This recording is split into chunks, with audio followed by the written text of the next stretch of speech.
Bonjour et bienvenue pour ce nouveau tutoriel. Aujourd'hui, je vais vous montrer une méthode qui permet de simplifier votre code. Donc, ça sera utile si vous utilisez le même code dans votre application plusieurs fois ou que vous utilisez le même code aussi dans une application puis dans une autre, etc. Donc là, je vais vous montrer une méthode qui permet d'écrire votre code une seule et unique fois et qui pourra être réutilisée autant de fois que nécessaire. Donc je vais créer une application simple qui ressemble au Playground.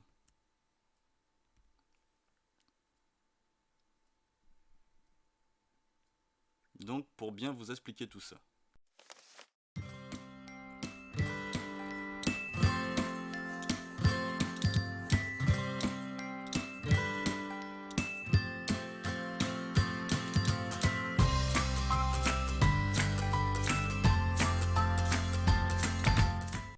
Donc forcément pour expliquer ça, il faudrait forcément un exemple.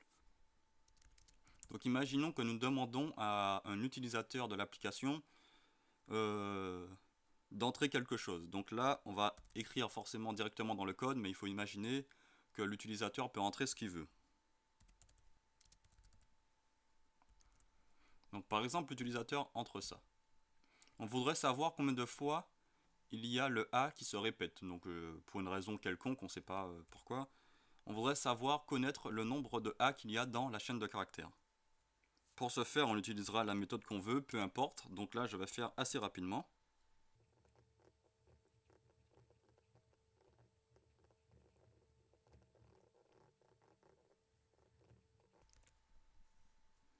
Donc là, j'ai trouvé une solution. Donc peut-être qu'il y en a d'autres, mais moi j'ai fait une simple boucle de variable utilisateur, donc de la chaîne de caractères, par caractère. Donc du coup, chaque caractère dans la boucle va faire si le caractère est égal à A. Donc du coup, une fois si le caractère est égal à A, on fait I plus 1. Sinon on fait rien. Donc du coup là on fait rien, là on fait quelque chose, on fait rien, on fait rien, on fait rien, on fait rien, ainsi de suite, jusqu'à arriver là, plus 1, et encore plus 1. Donc normalement on devrait avoir 3. Donc voilà, la lettre A se répète 3 fois, ma méthode fonctionne bien. Sauf que maintenant je voudrais aussi connaître le nombre de fois que B se répète. Donc je ferai une autre boucle et je ferai un autre print. Du coup, je serai obligé de créer, de recopier ça. Donc du coup, je serai obligé de recopier cette méthode et forcément changer certaines valeurs et forcément le B. Bon là je vois qu'il n'y a pas de B, donc je vais peut-être prendre le U. Donc voilà. Donc là, la lettre U se répète combien de fois? Forcément, dès qu'on fait quelque chose de semblable, ça serait bien de penser à dire, tiens, peut-être que je vais réutiliser cette méthode dans une autre application ou dans mon application, mais à un autre endroit. Donc ce serait par exemple demander à l'utilisateur de rentrer une autre chaîne de caractères. Uniquement pour ça, si l'utilisateur doit rentrer un autre nom, donc là je mets vraiment au hasard, si je dis combien de fois... Non, là je vais supprimer.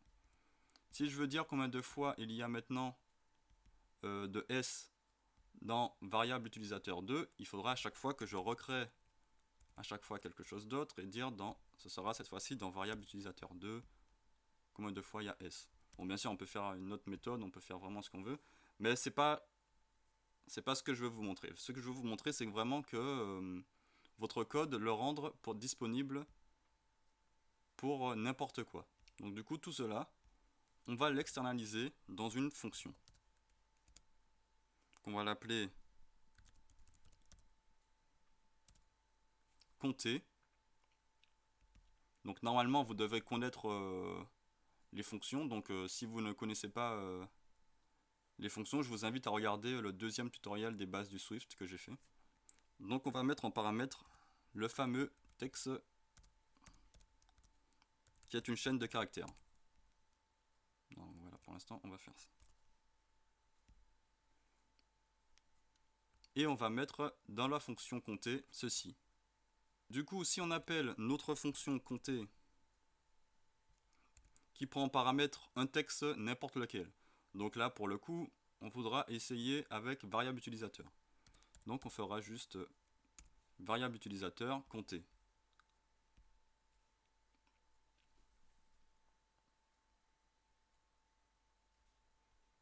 Et ça nous printe bien, la lettre A se répète tant de fois. Sauf que maintenant on veut rendre notre code un peu plus manipulable, donc on va ajouter un autre paramètre. On veut dire qu'on veut chercher seulement la lettre. On va ajouter un autre paramètre, on va dire que c'est un caractère. Pourquoi pas. Donc la fonction compter attend un texte de type string et un caractère de type caractère. Donc du coup, la compter va attendre un autre paramètre qui va être pour nous lettre à chercher. Qui sera du coup, par exemple, si on veut chercher le A,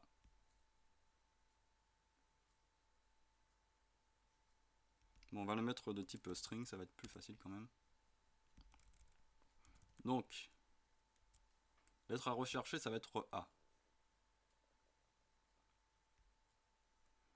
Du coup, là, vu qu'on l'a entré en paramètre une lettre à rechercher, au lieu de mettre A en dur ici, on va mettre la valeur de lettre à rechercher. Et là aussi, du coup, pour afficher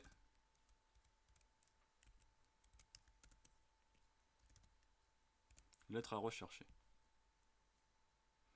Donc là, C est de type caractère, donc on va faire une simple conversion en chaîne de caractères pour qu'il puisse comparer à notre chaîne de caractères lettre à chercher. Mais ça, c'est vraiment pas important à connaître, c'est vraiment la méthode de fonctionnement que je vais vous montrer. Donc du coup, là, on n'a plus besoin de se soucier de la méthode. On peut faire pour plusieurs trucs. Donc par exemple, le nombre de U et le nombre de J, par exemple. On copie directement ça. On n'a pas besoin de recopier, de refaire une autre boucle, etc. On fait directement ça.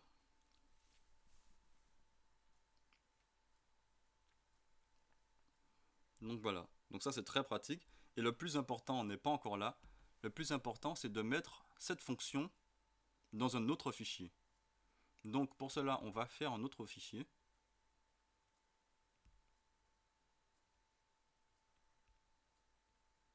On va faire un fichier simple Swift, du coup il pourra être compatible pour OS X, etc.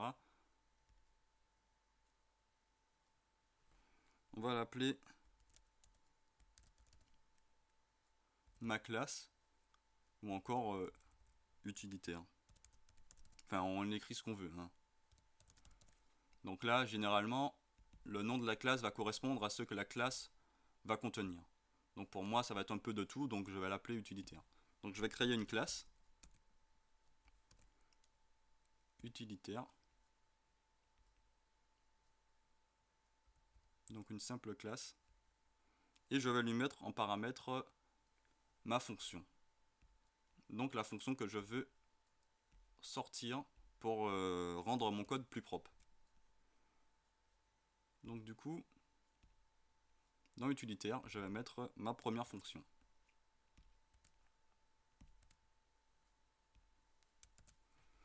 Donc maintenant, ce qu'on penserait, c'est que du coup, dans Swift, on voit que maintenant notre code il est assez propre. On n'a pas besoin d'afficher d'écrire trois boucles, ainsi de suite. On fait juste compter. Et compter, forcément, comme on la trouve plus, on va dire que compter, ça va être du utilitaire. Point compter.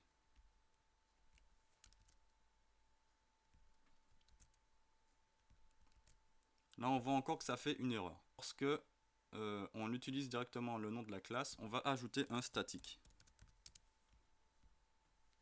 Donc là, on va dire utilitaire.compter. Et là, maintenant, ça devrait fonctionner. Donc voilà. Donc maintenant, on voit que c'est très très simple d'utiliser le code, que ça le rend plus propre. Au lieu d'avoir plusieurs boucles dans notre code, on a seulement un utilitaire.compter et ça nous compte la lettre qu'on veut. Et bien sûr, on peut facilement changer et dire, mais là cette fois-ci on va mettre variable utilisateur 2.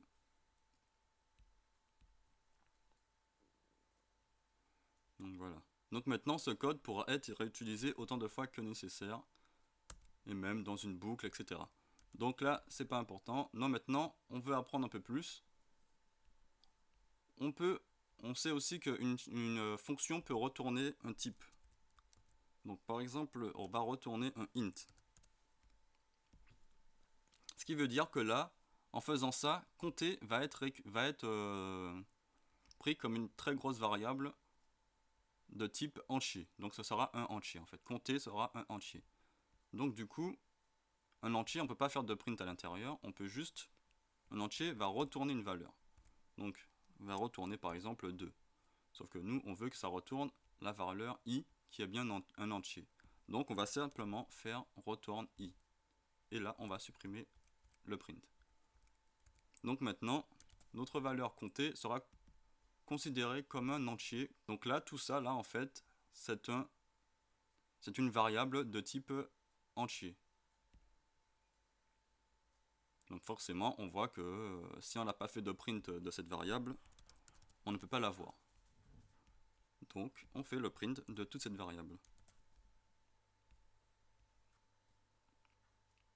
Donc voilà, directement 3.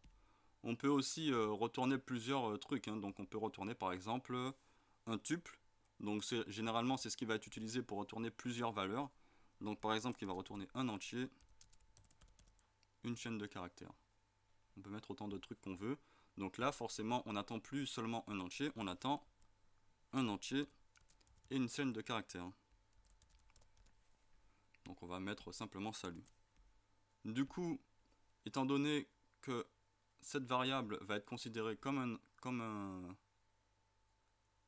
un tuple maintenant, normalement on pourra faire le fameux point 0 qui va correspondre à la première valeur et point 1 qui va correspondre à la deuxième valeur. Donc du coup, là normalement ça devrait nous printer un simple salut. Voilà. Et là 0. Voilà, forcément on peut mettre on peut faire le fameux 1, les deux en même temps, ça va fonctionner. En sachant que même si là ça fonctionne, ça refait la boucle qui est dans cette chaîne de caractères et dans cette chaîne de caractères. Donc ce serait mieux peut-être de mettre cette chaîne de caractères dans un tuple. Donc on va créer un tuple de type qui va reprendre un entier et un string qui sera égal à ma chaîne de caractères, donc qui sera égal à mon tuple, donc comme ceci. Donc du coup là on va faire une seule fois la boucle pour cet exemple en tout cas, et du coup on va prendre mon tuple .0 et mon tuple .1. Donc voilà, c'est très bien d'utiliser un autre fichier pour mettre tous les codes qui sont assez lourds, etc. Donc c'est mieux de tout mettre dans un fichier pour qu'au final, notre fichier principal dans lequel on va coder soit très simple. Donc pour voir si vous avez bien compris, je vais m'attaquer tout de suite pour terminer le tutoriel à un cas très concret qui est l'application de login. Et on va tout de suite voir que le code il n'est pas forcément propre.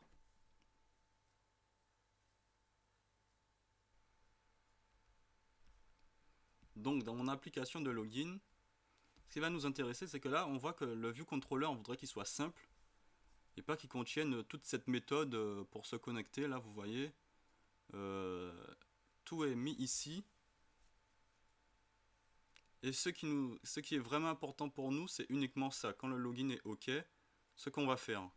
Donc tout le reste, on voudrait vraiment le supprimer, ne pas le voir, parce que vraiment, c'est pas un truc qu'on va toucher, modifier quelque chose. Ce qu'on va vraiment modifier, c'est uniquement le fichier pour envoyer, pour se connecter, pour tester si les identifiants fonctionnent, et l'username et le password. Le reste, vraiment, ce n'est pas utile pour nous, on ne veut vraiment pas le voir, il n'a rien à faire là. Donc, forcément, du coup, ce qu'on pense, c'est faire un nouveau fichier,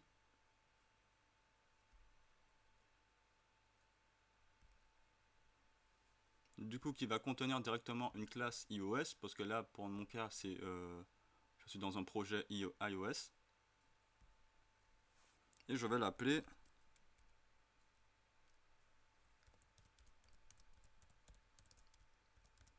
JSON pour le coup.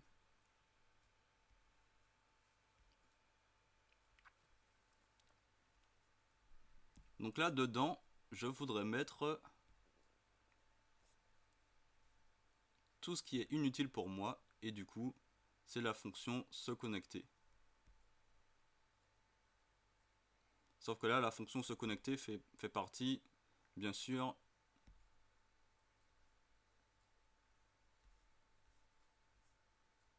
du bouton se connecter qui est ici. Donc voilà, on regarde bien quand même que cette fonction, on ne doit pas la prendre, elle doit rester bien sûr dans notre vue contrôleur. Donc c'est tout ce qui est à l'intérieur de cette fonction qu'on va externaliser. Bon, juste avant, je vais montrer que l'application fonctionne comme je l'ai téléchargé, hein, avant de modifier quoi que ce soit.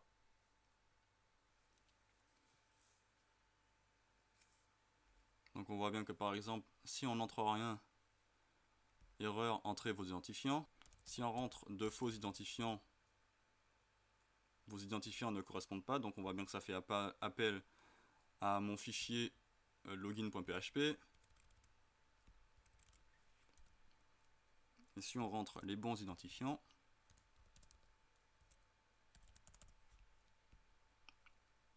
tout fonctionne, on se connecte. Donc là, vraiment, ce qu'on veut, c'est vraiment, on voit bien que quand on se connecte,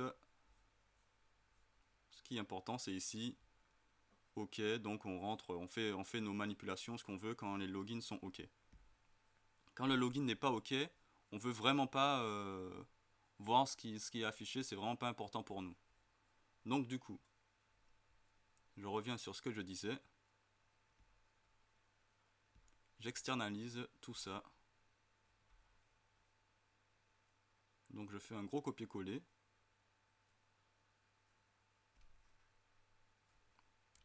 Donc là on voit que déjà le code il est plus propre. Notre classe ViewController, au lieu de faire 10 000 lignes, il fait à peine une vingtaine de lignes. Et maintenant on va tout mettre ça là-dedans. Dans une fonction qui va s'appeler requêter.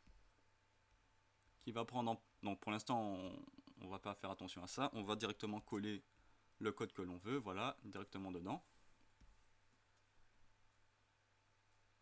Maintenant on voit, on avait dit que ce qui était intéressant pour nous c'était l'username, le password et non pas ça, et l'URL. Donc vraiment le principe est simple, quel que soit le code que vous avez qui est compliqué, vous prenez ce qui vous intéresse. Donc vraiment, pour moi, c'est un exemple. Forcément, je ne peux pas montrer un exemple pour tous les cas, pour tous vos cas d'application. Mais du coup, ce qui nous intéresse, c'est ça. Donc on va dire, comme ce qui nous intéresse, c'est le username, on va créer un paramètre username qui est de type string. Un autre paramètre de ce qui nous intéresse, c'est le password.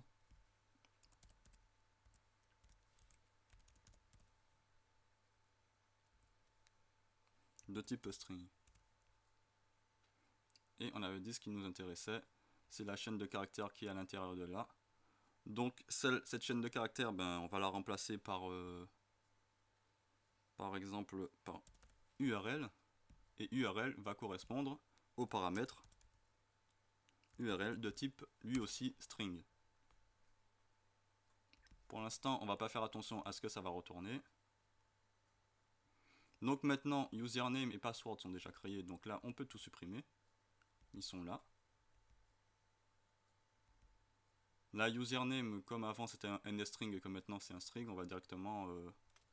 là on check seulement si ils sont vides. Donc si la chaîne de caractères username est vide, et si password est vide lui aussi. Donc là on voit que tout est bon pour nous. Et forcément, comme je l'ai dit, ça c'est un truc qui est important, qui n'est pas à mettre dans la fonction. Donc ça, pour l'instant, on va le prendre. Parce que ces variables-là font partie de...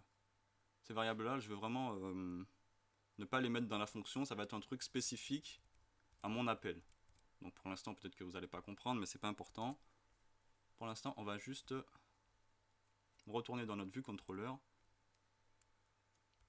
On va mettre en commentaire pour le moment ce qui n'est pas important pour nous.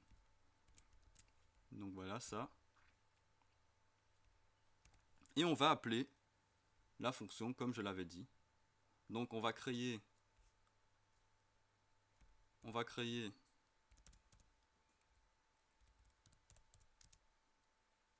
la fonction, notre utilitaire, qu'on va appeler JSON, qui sera égal à ma classe utilitaire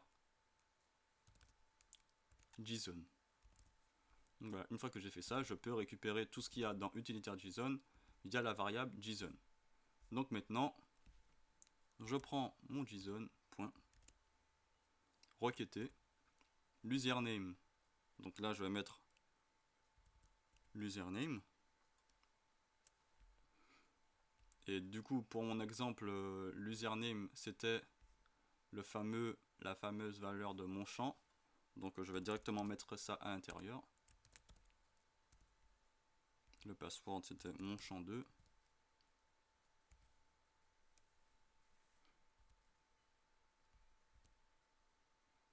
Et l'URL, ben, c'était cette URL. Donc là, on voit que tout fonctionne seulement en faisant ça. Et on va voir tout de suite que tout est resté pareil. Donc si on met rien, ça fait... Donc vous voyez, dans la fonction, ce qu'on a fait, on l'a juste appelé cette fonction au lieu d'appeler tout un truc qui est inutile pour nous. Ce qui nous importe, c'est vraiment ça. Donc là, ça fonctionne bien. Ok. Si on rentre deux faux identifiants,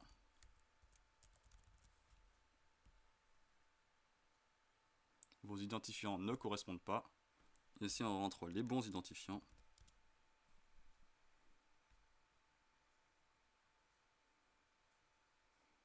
ça nous fait un simple print, login OK.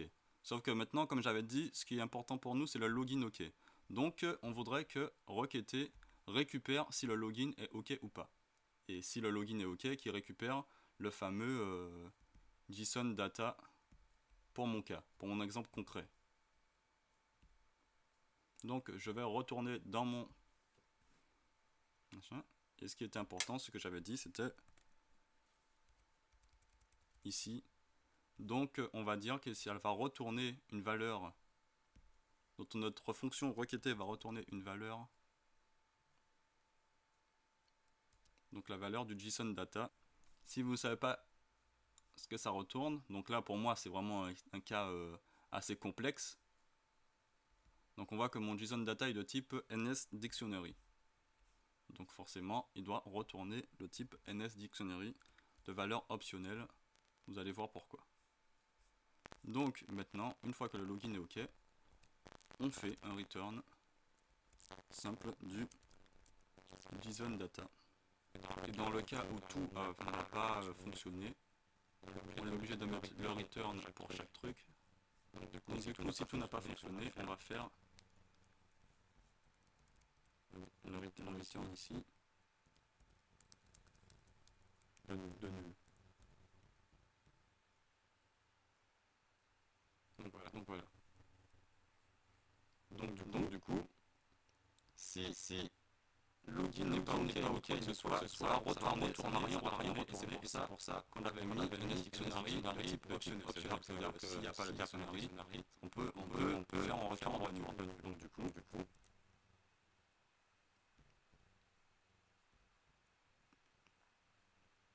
donc au final, on ne touche plus à cette fonction requêtée. On sait maintenant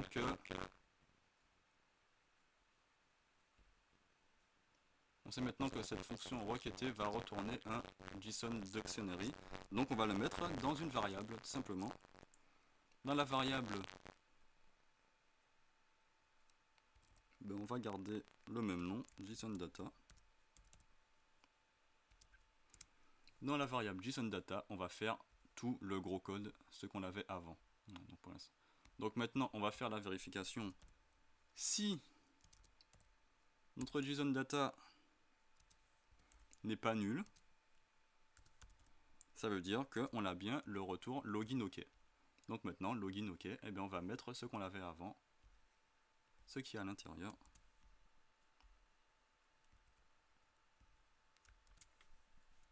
Et forcément, le JSON data qui est de type optionnel, normalement, Swift va vous demander d'ajouter un point d'exclamation. Voilà. Donc à tous les JSON data, on fait simple ça.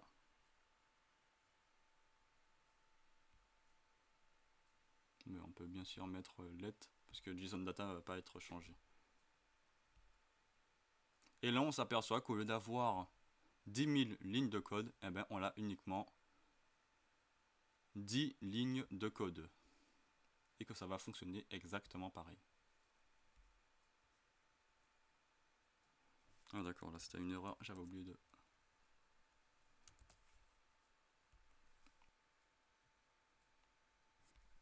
Donc maintenant, on sait déjà que si on met des faux identifiants, ça va toujours faire... Donc là, c'est vrai que c'est assez bizarre, mais du coup, cette alerte est contenue dans la fonction JSON-data, qui elle retourne nul, donc du coup, on ne fait rien. Maintenant, avec les bons identifiants,